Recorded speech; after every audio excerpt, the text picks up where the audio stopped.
Hey, everybody, how are you? Listen, we're coming back into doing some more audio stuff. So if you're not an audio nerd or you don't want to learn about this stuff, then, take your leave, as they say. It's probably going to get weird for you anyway. So, listen, what I've been doing is I've been comparing the Rodecaster Duo with the Mixcast 4. I got my hands on both of these. And after using both of them, I used the Mixcast for a couple of months before I I was able to get my hands on a Rodecaster Duo, and then I switched over to the Duo, and I used that exclusively for several podcasts. And then I kind of started noticing things that I didn't like. So I decided that I would start comparing these two devices to see what their differences are and if the difference in price is really justified. The Mixcast 4 by Tascam, currently brand new, you can pick up for $399 and I'm sure 99 cents or whatever. So $400. The Rodecaster Duo, brand new, is going to run you $500, $499. The Rodecaster, now let's just say Rode in general. Rode sort of set the standard for this type of thing. As far as I know, they were the first company to create a podcasting studio in a box sort of thing. And they came out with the Rodecaster Pro.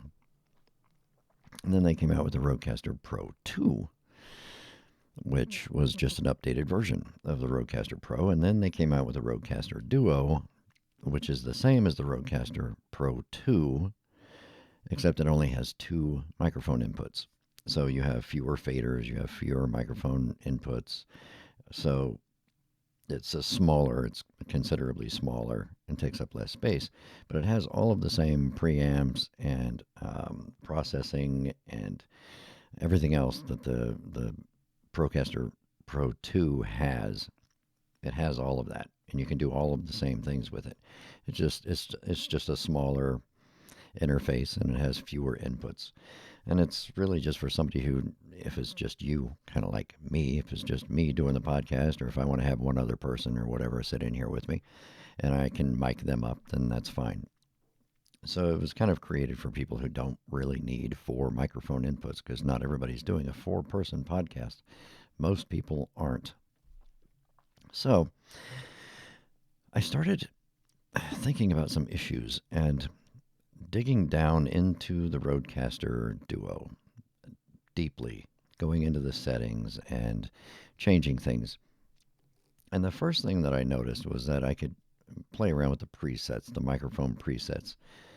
And he has no idea who I am, but Tom Buck, I watch his videos all the time, and he did a video about, hey, try a preset with a different microphone. Like if you have the Rode Pod mic, try one of the other presets, like try the Procaster preset or the SM7B preset, just to experiment on what sounds best for you and your environment. So I started doing that.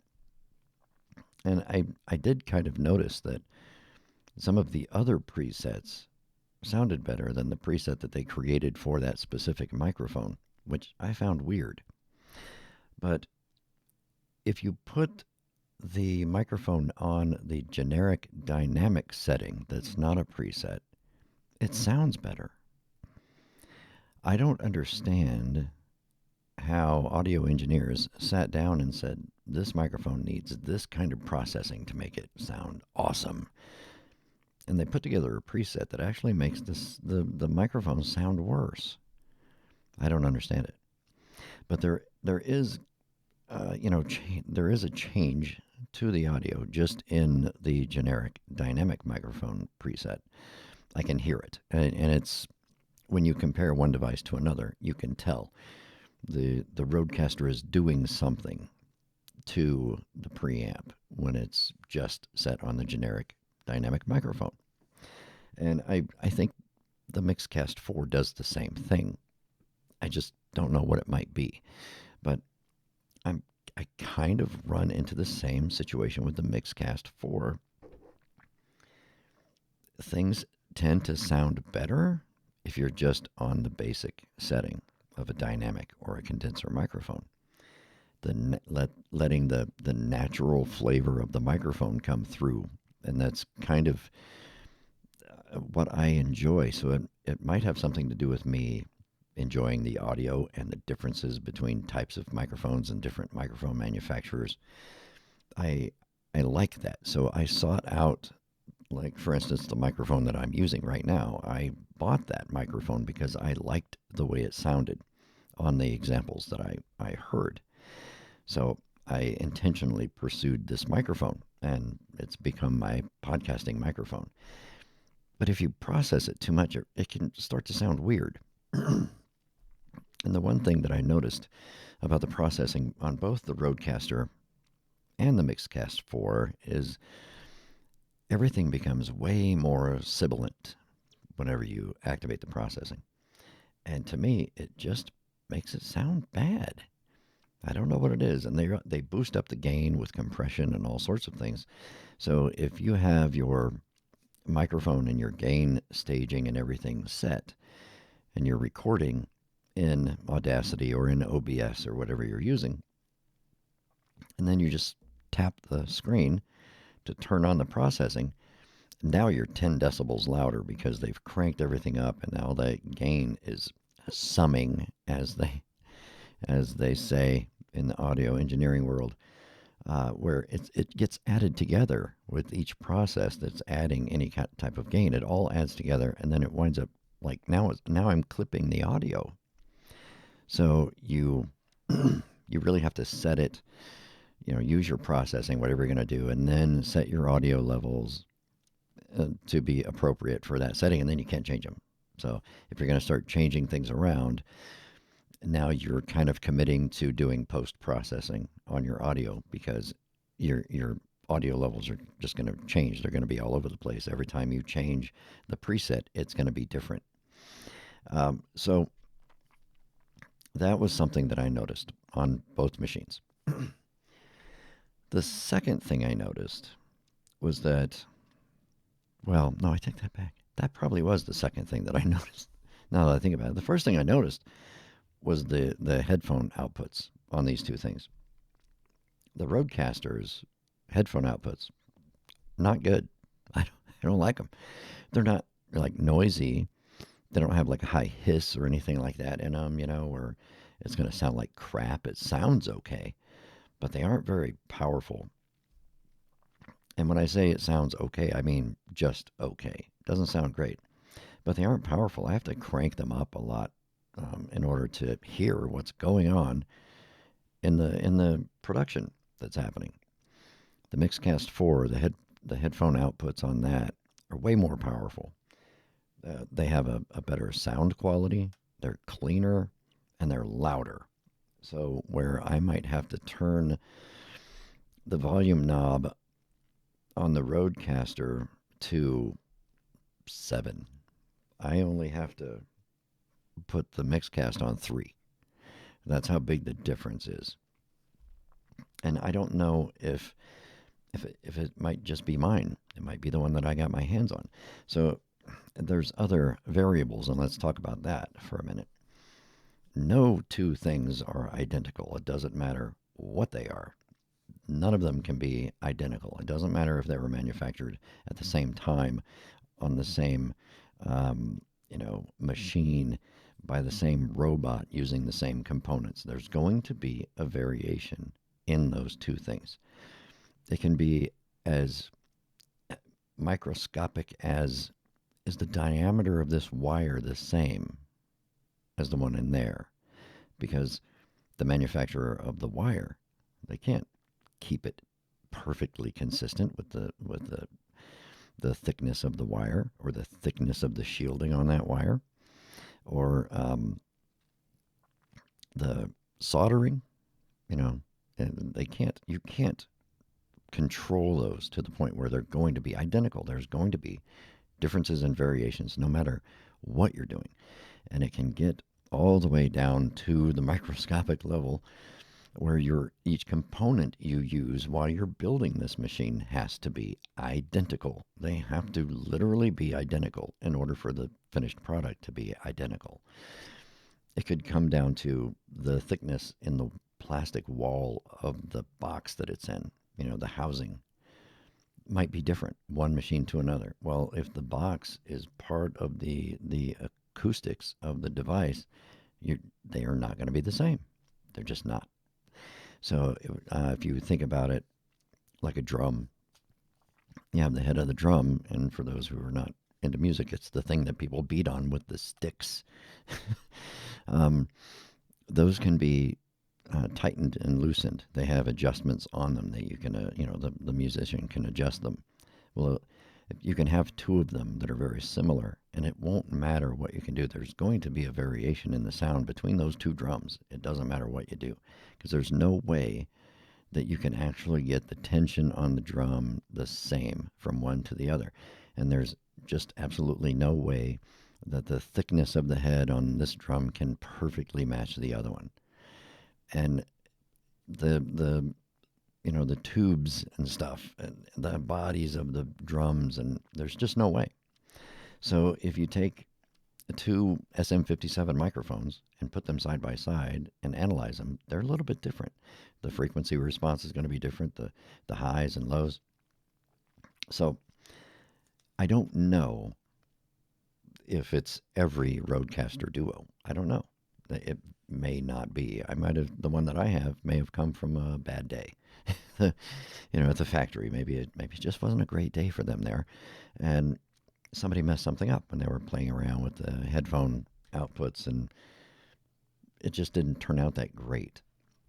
And maybe it was just a really good day at the Tascam factory, and everybody was high speed, low drag that day. Everybody was on the ball, and they paid closer attention to what they were doing, and they put together a fantastic one. Not all of them can be great. I don't know. I'm sure there's going to be variations in these as well, and you might get a crap one that you have to return because you're like, I don't know what happened. Now, don't get me wrong, this Rodecaster Duo is not something that is crap and that I would return. It's not like that. It's just when you hear and you compare the headphone outputs, one machine to something else, the ones in the Rodecaster Duo, or at least in mine, not that impressive. The ones coming out of the Mixcast 4 are much better, much better. So the other thing that I noticed in my close comparisons between the two was that, and this is going to be shocking, this might get me ostracized and thrown into exile from YouTube's. I think the amps, the preamps, the microphone preamps in the Mixcast 4 are more powerful than the ones in the Rodecaster Duo. I don't think I've ever heard anybody say that. I've heard people talk about the headphone output. I've heard that. Tom Buck mentioned it on his video about these two manufacturers. I don't think I've ever heard anybody say that the microphone preamps are more powerful than the Rodecaster, and I think mine are. And again, it could be a variation, and I just lucked out on this Mixcast, and they worked great. But if all things are equal, I have to turn the fader down on the Mixcast 4 a couple of notches lower than I put on the Rodecaster Duo in order to get the same sound level. Because if I set everything identically and I'm not careful, the Mixcast will start clipping on the audio because it's putting out a lot more. It's a much hotter signal coming out of this than it does out of the Rodecaster, and I have no explanation for that. Rodecaster is known for having magnificent preamps and clean preamps, which they are. They're nice and clean, and really nice processing. And I've never really heard anyone say that the microphone preamps are just not that powerful. So interesting. They're still powerful enough to run whatever you want to run. Don't get me wrong. But for some reason, at least on mine, when I compare the two, the preamps in my Mixcast are a little bit more powerful than the ones in my Rodecaster. And again, it can all be owed to variations in manufacturing and things like that. And it may not be your experience if you put these two things together. So I did a lot of testing and experimenting and comparison. And it's one of the most difficult things I've ever done because they're both awesome. I love them. So it comes down to this. What do you need? You're going to have two issues, want and need. You may want a Rodecaster Pro 2, but do you actually need one? I did a lot of podcasts with this Mixcast 4, and if you, well, you can't see it, but that's what I'm using right now, is the Mixcast 4. I put it back as my primary interface, my primary podcast workstation. And there are several reasons for that. First and foremost being the headphones. It sounds better, and it's more true to the actual sound that's coming out and going into the recording. Secondly was the strength of the preamps, and the fact that I don't have to turn them up as loud means I get less hiss and less room noise out of my other devices. Some of them you can't do anything about. It doesn't matter. You turn it on, you're going to be just, and that's all you get. But so sometimes none of that can make a difference. But I also, since I like things to be on just the basic setting, like I just want to hear the flavor and the color of this microphone, it's better coming out of the Mixcast. The Rodecaster does something to it. And even on its basic dynamic microphone setting, it's coloring that sound. And it's changing it. And it doesn't sound the same. And in the recording, it doesn't sound as good, at least to my ears. Let's talk about my ears. I'm half deaf. Well, I'm probably, what would be, a quarter deaf, especially in my right ear. I have hearing loss in my right ear due to explosions and gunfire in loud construction sites and loud vehicles over the course of my entire life. I have some hearing loss in my left ear, but it's mostly my right ear. And the tones that I'm missing, or the frequencies, are the ones that are the average of the human voice. So I can hear other things exceptionally well, but human voices get muddled if they're not facing me and the sound isn't hitting me at the right angle. So sometimes I have to turn my left ear towards something or towards someone to hear them better when they're speaking. So I don't know what it sounds like. I've gone with 3 different headphones, actually 4 sets of headphones, because each one has a little different, colorization that it's adding to the sound, and I don't like that. I want it to feel or sound rather. I want it to sound very clean and as close to the reality of what's happening as possible. So far, I went with the old reliable headphones. I still use the other ones, don't get me wrong. I swap them out all the time, but the ones that sound the cleanest and the purest so far to me are the old standby Sony, what are they, 7506s? The one, they're $99 and sometimes they're on sale for less than $85, and they're just like the everybody has them kind of headphones. But they're studio monitor headphones, and for some reason they work better. And they're not expensive. They're not $300, $400 headphones, which you can get if you really want. I don't want that. I don't need that. I'm not producing albums or anything. So I've gone to the basics, which is the Sony headphones, and just good old reliable microphones that are not really expensive. And I'm kind of finding that I prefer the less expensive podcast workstation. Who knew? So, do you need it? I don't know, because I don't particularly care for the processing that's in any of them.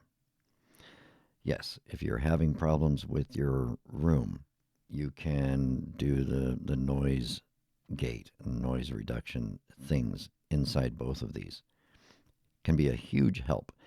If you're very sibilant, you can adjust those things. You can boost up the bass if you have a microphone that's not broadcasty enough. There's a setting in the Rodecaster that you can just touch it and it's broadcast and it'll make it sound that way.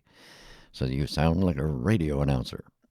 And they have a setting for just podcast studio, which changes the flavor of the sound. Or you just have neutral, which is what I generally prefer. Um, on the Mixcast, you have similar things, but you have to make those changes manually. You have to go into the equalization and boost your bass a little bit, and maybe tame the highs a little bit. And they both work. They both work the same. This one doesn't have the big bottom and the what is it? The exciter, the aural exciter embedded in it, like the Rodecaster does. But guess what? I don't think those sound very good. I don't understand who would want the exciter because that like throws your high frequencies way up there and makes everything just sound bad in my opinion. And if you have a sibilant voice, it's going to murder your audio because it's all they're going to hear is pss, pss, pss, pss, pss. So on all of those presets where they're using all of those different doodads in there, most of them I'm going and turning off anyway, or at least reducing them in strength considerably. If I do need it, I put it on the very, very lowest setting it can be on and still work. Because they all start to sound very kind of mechanical after a while if you set too many things too high, or even just a couple of things. It'll just start to sound bad. And it doesn't help if you have a noisy environment and you're trying to cut it out.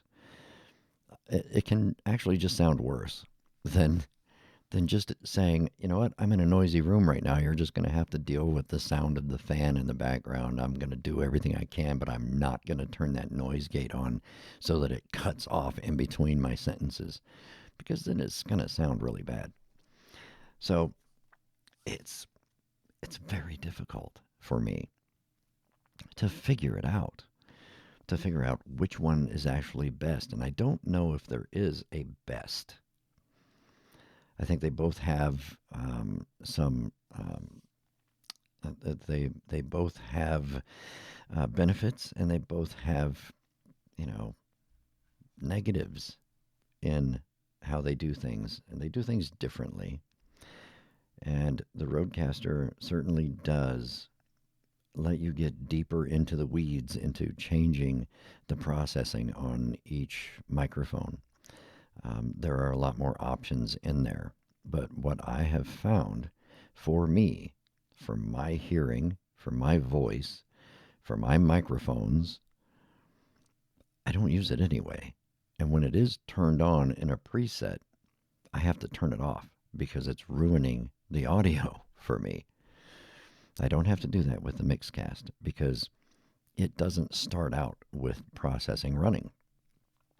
You just turn it on and you tell it if you have a dynamic or a condenser microphone. That's it. Then you can go into the processing if you want and add processing. So everything in the Mixcast seems to start cleaner, and you can leave it there if you want. You have to intentionally go in and start adding things to your sound, to your audio. The Rodecaster seems to want to start with processing involved, and you have to go in and take it out if you don't like it. And so far, I don't like any of it. I don't like the processing. And I can say that about both of these. So essentially, if I do use any processing, I use a very light compression. I use a very light noise gate. because I do have cats running around and dogs who bark and a train track that, runs relatively close to my house. So those low level rumbles and stuff that you would hear from the rest of the house, I have to, get rid of those or at least mitigate them a little bit. And I put a noise gate, very, very light noise gate on both of these devices, and they both work fine.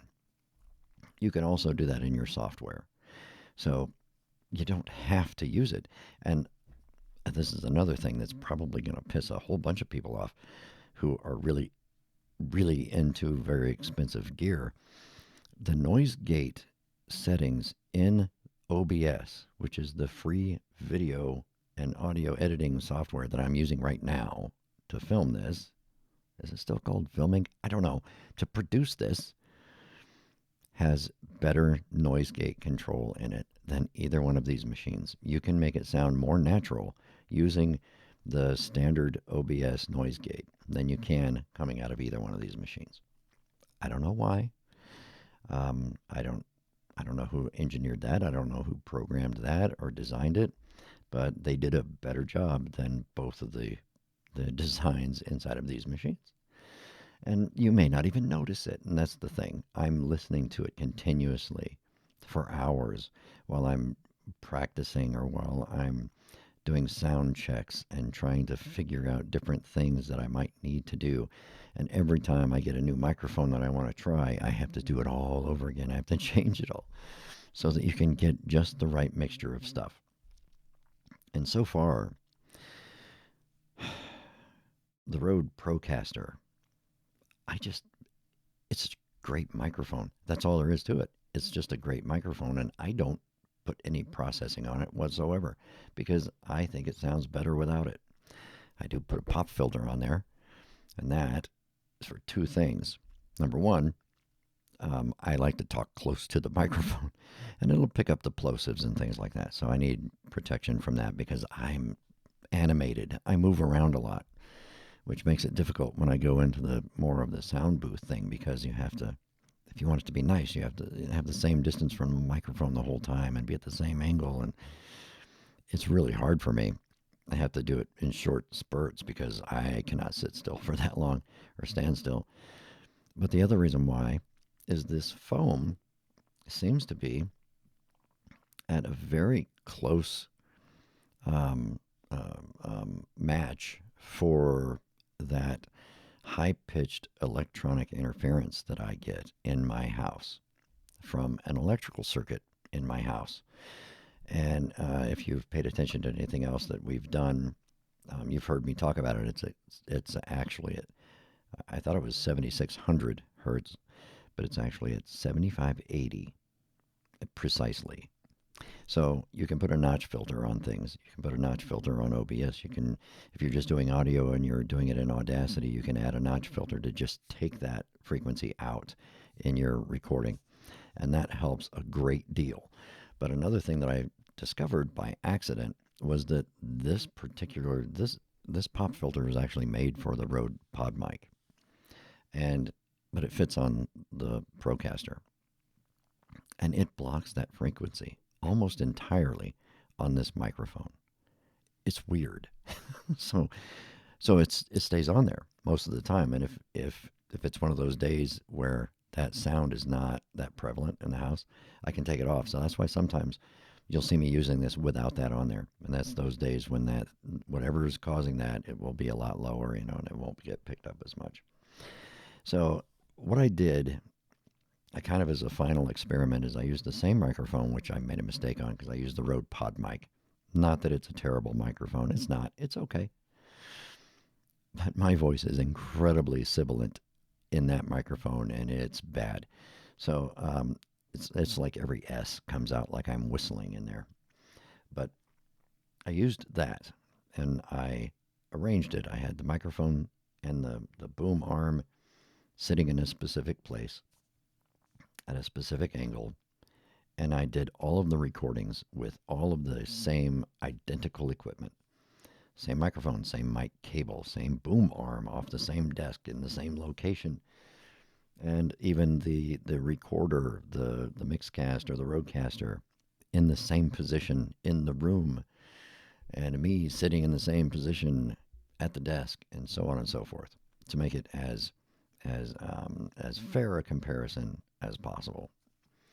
And I did it without processing, and I did it with processing. But the with processing was sort of just, if you tell the machine, "Hey, add some processing," this is what you get.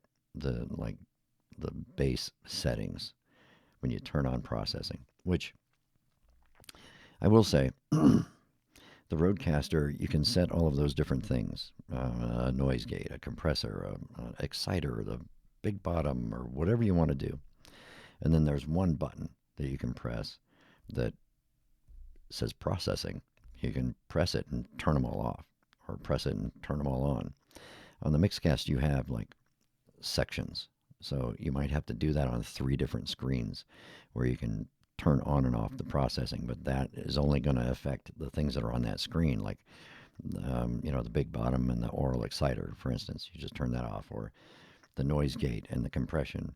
And it's actually the noise gate is mixed in with the high pass filter. So on the same page, you have the high pass filter and the noise gate attenuation, how many decibels it's going to attenuate it. So if you turn that off, you turned off both of those things. You can do them individually, though, don't get me wrong, but it's a little more difficult to turn on. It's not as streamlined to turn on and off processing to do audio comparisons and things. The Rodecaster does make that a little bit simpler, where there's just one button that says processing on the screen. It's not a button, it's a touch screen. You push it, and hey, processing's on. Whatever you set it at. Push it again, and it's all gone. It's a little more, detailed when you have to do it on the Mixcaster when you're trying to do it. So there are some jumps in the Mixcast that I cut out because it took 30 seconds or so for me to go to all the screens and turn all the processing off. So what I'm going to do is I'm going to play that. I have the originals, but what I did was I normalized the loudness on this recording to be negative 15 LUFS. And that's what I did to the entire recording. I took all the recordings, I strung them together end to end, and then I normalized the entire thing. I put them all together into one recording, combined them, and then normalized the whole thing so that everything would be equal as close as possible. But you're going to hear some differences.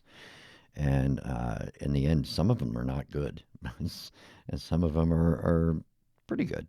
But in the end, I liked the natural sound of all of them, out of both of them, I think, out of both of the machines. So we're going to go, and you can listen to this. It's about, 3.5 minutes long. So I'm going to turn that on, and I'm going to mute myself.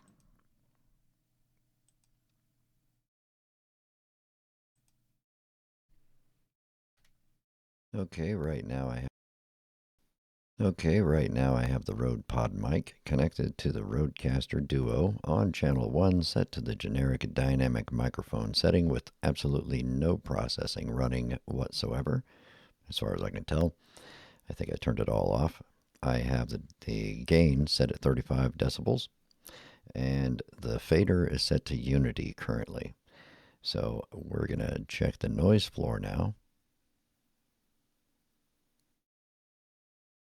And now we're going to turn on processing. This is just the generic dynamic processing that Rode thinks it should have on a dynamic microphone.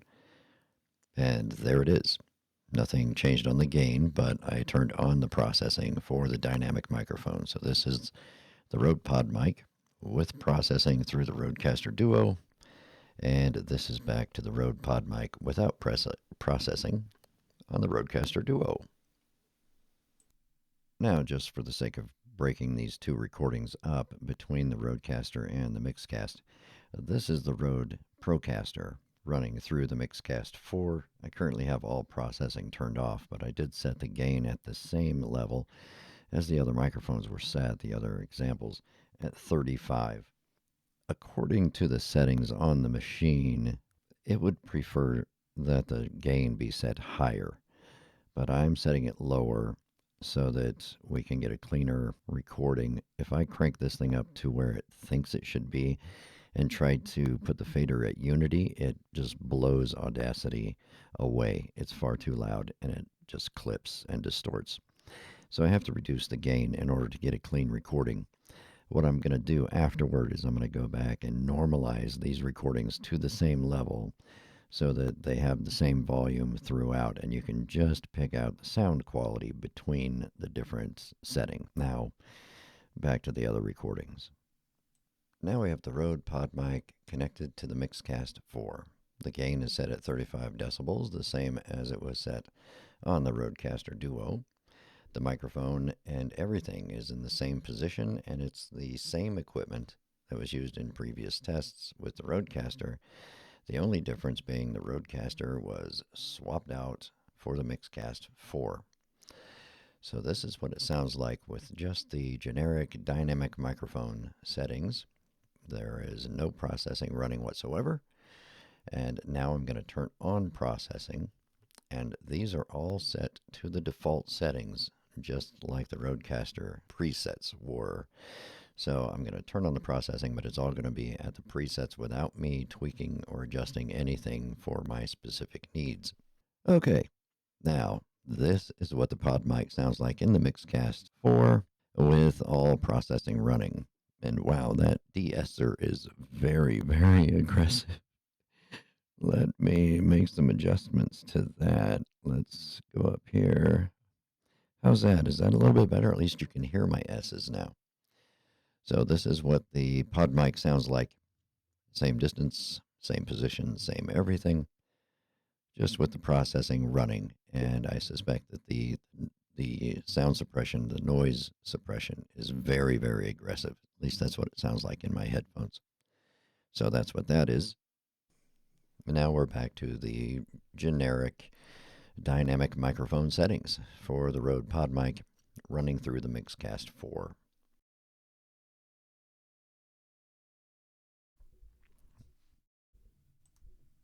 Nah, I don't know. So making those, you'll notice that the Mixcast, when the processing came out, actually on both of them, when the processing was activated, everything got louder, and that's probably from the compression that was used on both of them. The Mixcast basic settings seem to be cranked up a couple extra notches, so it adds a lot. But if you go in there and turn them down to normal levels or acceptable levels, then it's fine. So, but it seems like it's kind of set up for, let's say, a microphone that doesn't have, a very good output, like a really quiet one, like let's say an SM7B, perhaps something that doesn't have a very high output. It's not very hot, so it cranks everything up. So it's almost like the basics, the presets in here where everything is set to automatically in the processing, is if you were using an SM7B in a very loud environment, like you needed to cut out a lot of the environment. But my situation isn't like that. So when I turn it on, to me, it doesn't sound good. Now you can go and take out individual processes and clean that up and make it sound great if you need to add some of those things to it. I have a couple of microphones where I had to do that. So the Rodecaster, when it comes on, it's not like destroying your audio, but a lot of those processes, if you go to the presets and turn on those big bottoms and oral exciters and things, to me, it makes my audio sound worse. So it's much better without it. So what I've come to the conclusion of is that neither one of these actually need a lot of that processing. I mean, if you're going to invest in these things, you're going to invest in having a good microphone as well, right? Right? You're not gonna go buy a Rodecaster Pro 2 for, $600 or $700 and plug in a bunch of Behringer, XM 1800s in it. If you do, you're stupid. But you could, I guess. You could do that. Just don't touch anything. The handling noise is murder. But I don't see anybody doing that. I think if you're going to invest in getting a cool machine like this, you're probably going to be one of those people who gets at least an acceptable microphone, like an SM58 or Even a pod mic, if that sounds good with your voice. I don't think it sounds good with mine. So that has become my co-host or guest microphone because I can tweak the EQ for someone else, but I don't like the way it sounds on me. So, but if you're not going to use the processing, because I don't use most of the processing that's available in either one of these machines, if you're not going to use those functions, if those aren't important to you because, you sound treated your environment enough and you got a good enough microphone and, you know how to mitigate whatever issues you do have with the bare minimum of, intervention. Or you have a closet you can lock yourself in and stuff it full of pillows and blankets and use it as a sound booth. And so you don't need all of those other settings. The advantage goes to the Mixcast 4, if you ask me, if you're not going to use the processing. I think the raw audio sounds better out of the Mixcast 4 than it does out of the Rodecaster Duo. And again, that's just my Mixcast 4 and my Rodecaster Duo. And that doesn't mean that the Rodecaster Duo doesn't sound good. It does. But, apples to apples, which technically these aren't. But apples to apples, all things being equal, I think the raw sound is better out of my Mixcast than it is out of my Rodecaster. And that's my Mixcast with my room, my voice, my cables, my Procaster microphone, and my environment. Your mileage may vary. So it's one of those things where you don't want to really get rid of either one. You might have to keep them both because who knows? Something might change one day and all of a sudden the Rodecaster becomes better for me because maybe the environment changed or maybe I want to try a different microphone because that microphone sounds really good on my voice, but it sounds better coming out of the Rodecaster than it does coming out of the Mixcast. You don't know those things. And so that's part of the audio rabbit hole that no one warned me about, which is you want to figure out which one is best because you want that one to be the one that you're going to use all the time. But then you don't want to get rid of the other one either because they both are pretty awesome. And I may be keeping them both. To my pocketbook's dismay, I may not be selling one on eBay. But this is the, eBay store audio trials thing. So if you've listened to this, we've been rambling on for 43 minutes already. If you've made it this far, hey, thanks for sticking it out. I don't know if that would help you decide if you want to get a Rodecaster or a Mixcast 4. I don't think you would go wrong with either one. I really don't. They're both great machines. I love them both. And we're going to have another video where we discuss, do you actually need any of it? Well, the answer is obviously no. If you're just doing a single person or even a two-person podcast, you don't need any of this stuff. There are much less expensive ways to go about it that are just as effective, and you can get just as good a sound quality if you ask me. You just have to be selective in what you buy. There's a lot of things in different price brackets. There's a lot of different options. Some of them are not good. Some of them are fantastic. Some of them are fantastic way beyond their price point. So there's a lot involved. And I think I'm going to do a video of all the things I wish I knew before I tried to start a podcast and before I started investing in audio equipment. And I wish there was a 12-step program for being addicted to audio. Anyway, I don't know. You listen to the audio and you let me know what you think. I'm still lost. I don't know what to do. So thanks for sticking it out. 45-minute video about audio. Thanks. We'll catch you guys next time.